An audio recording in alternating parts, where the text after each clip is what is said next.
Hey guys, Drifter here. Welcome to Black Ops 3 In Depth. In today's episode, we're going to be reviewing Outrider, who in my opinion is a very underrated specialist that can be very fun to play, especially in Team Deathmatch and in Search and Destroy.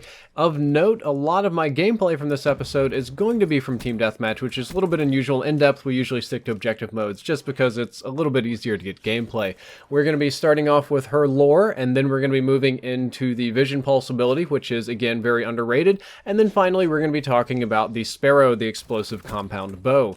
So her biography states that she was born an orphan on the streets of Rio de Janeiro, and she lived in a favela, which is kind of like a super slum or super ghetto. It's like, you know, sheet metal housing and roofs and very, very dangerous place. In her transmission, she describes growing up in the gang life and how dangerous and how violent it was, and that 22 was considered old age. She survived this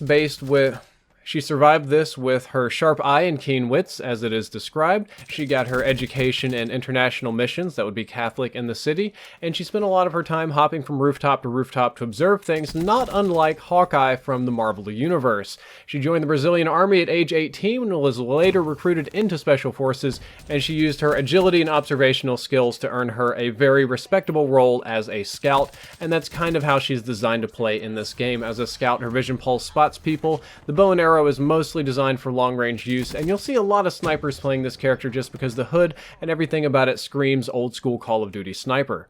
First up, let's talk about Vision Pulse. This is not a move that I see a lot online because I'm mostly playing objective modes. However, you do see a lot more of it when you go into Team Deathmatch and Search and Destroy, and that's because this is a great ability for Team Deathmatch. The entire goal is just to kill people. I'm sure that's what most of you guys are playing, and there's no easier way to kill people than to pretty much have wall hacks and be able to see them through wall. When you activate this, it makes enemies glow bright red, and a variety of other things we'll be talking about in detail later, but I just want to really strongly emphasize how awesome this is for Team Deathmatch and for Kill Confirmed, but it's the strongest by far in Search and Destroy because it allows you to see your enemies through walls in modes where you only have one life. That is extremely powerful. This is like God tier in Search and Destroy, not bad in other modes. I would like to point out the radius for which this works is massive. In most cases, it is about half the width of the map, if not the entire width of the commonly transversed areas or choke points. You can cover a significant amount of range with this, and no amount of walls or anything will dampen its effectiveness. As far as I'm aware, and as far as all my testing indicated, no perks make you immune to this either. You can't run Ghost, you can't run Cold-Blooded, Hardwired, anything. Nothing will save you from the Vision Pulse. You are always tagged by the Vision Pulse, and you will always light up red.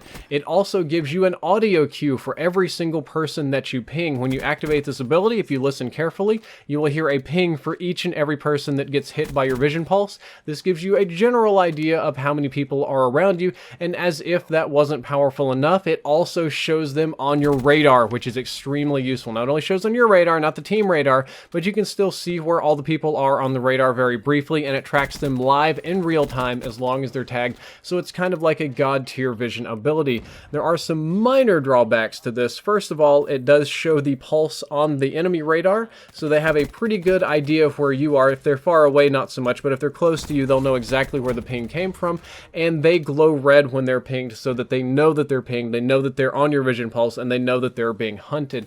I think those downsides are relatively minor. We'll talk about a few other downsides later, but there are a lot of upsides to this, namely being able to see through walls. Some things you may have forgotten are that you can use this for callouts. Those of you that have microphones can use this to call out enemy locations to your teammates. Extremely useful in Search and Destroy again, or in competitive modes. You can get crazy wall bangs with this. If you're running FMJ and something like an LMG, you can just punch through almost anything, get a lot of fun wall bangs, and you can use it to predict enemy movement. Even if you don't, say, see the enemy immediately, even if you don't shoot them around the wall or as they come around the corner, you can see where they are and where they're moving and get a really good prediction on where they're going even after the Vision Pulse wears out.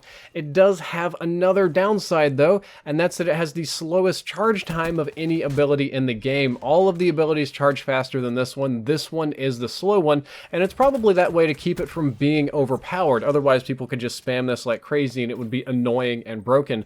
So slow charge time, kind of annoying, but if you're busy enough, if you kill enough, if you work the objectives enough, or like I said, I'm recommending this for Team Deathmatch, it's mostly just about killing enough, it won't be an issue. And finally, the challenges are kind of bugged somehow. The challenges for getting your hero armor with Outrider are kind of strange. You're supposed to kill people that are tagged by Vision Pulse, but it doesn't, you get the medals for it, but you don't always get the kills for it. You have to kill them almost immediately after tagging them with Vision Pulse, which is kind of weird. I don't think they fixed that yet.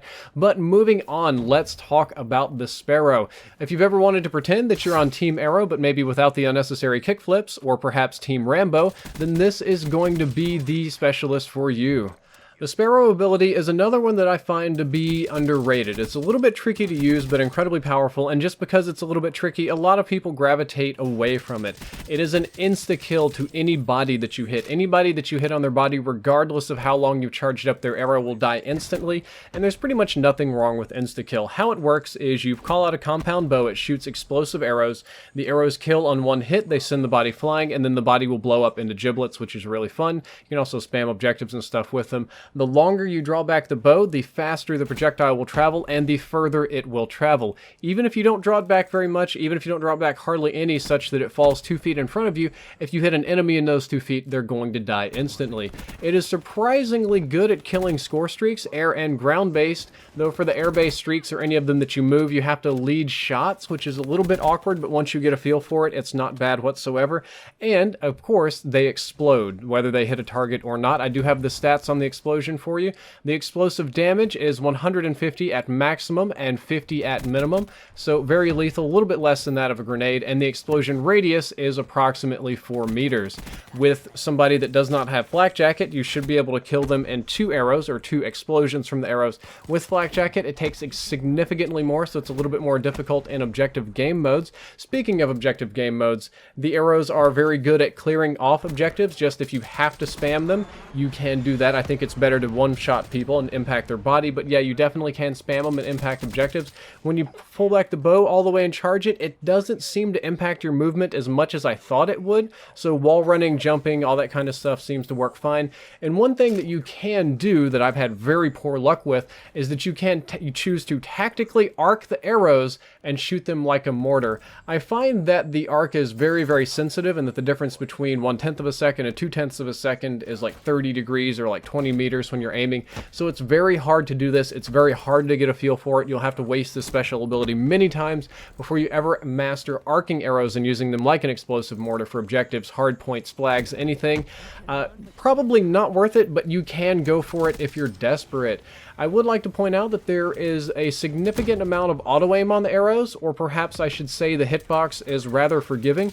I remember playing this in private alpha, and even during the beta, the Sparrow was just difficult to use. It seemed like I missed a lot, like it didn't have any auto-aim, that it was just like a, I don't know, just like a missing machine. However, Treyarch has reworked it such that the aim's a little bit stickier, a little bit more forgiving, and I think the hitbox is one of the bigger ones in the game. So you can definitely hit people with arrows. It's not that hard to do, but it does take a little bit of skill and patience. I do think this ability stacks up very well compared to other ones, even though I know it's less popular. Most people don't like fooling with the bow and arrow, but if you think about it, it has more ammo than the Annihilator because it fires whenever you want it to. It's more likely to hit than the Tempest, and you can arc it around corners and do some explosive damage and stuff like that, so it's very, very good in that regard too. Overall, I would like to reiterate that Outrider is an underrated specialist, and especially the Vision Pulse ability is extremely strong in Search and Destroy and in Team Deathmatch.